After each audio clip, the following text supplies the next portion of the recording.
This is why burnout is a warning and not a weakness. A lot of times people think that burnout is something that you can quickly or easily get over. That's just not the case. In many cases, burnout can lead to depression, anxiety, elevated cortisol levels, which in turn can lead to excessive body fat. So, stress, burnout, anxiety are not good in any capacity. But what you can do is see the warning signs for what they are and adjust accordingly. For example, what I see a lot in my line of work is caregiver burnout. That's when one, maybe two people in the family or the close friend circle step in to help this person that needs caregiver assistance.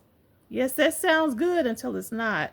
And what I mean by that is that a lot of times you have taken on more than you can realistically do. So, therefore, that's why you got to make sure that you know all of what is required of you in the case of being a caregiver, whether it be to a parent, whether it be to a spouse, whomever. You need to know everything that's expected up front.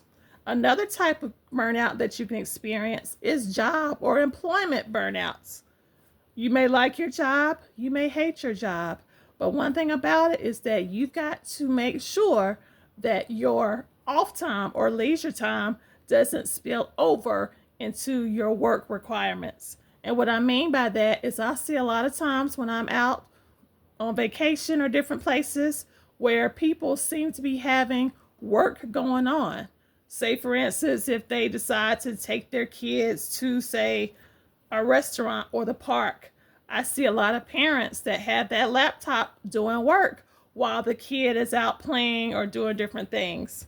You're not being fully present at that point. And again, it can lead to burnout because what you don't want to do is make so much money and work so hard to where you have no good memories as far as your child growing up because you are working so much. Money cannot replace memories. Another type of burnout is financial burnout. That's where you also may be trying to give a helping hand to a family member or friend that's having financial difficulties at that time, which we all can understand. But at some point, the person that's experiencing these hardships need to step up and do what needs to be done. Yes, you can help a person for so long, but you can't help them forever, especially if they're a working, able bodied adult. Because what you can't do is become the safety net for everybody. When the safety net breaks, who's going to hold it up for you? Typically, nobody.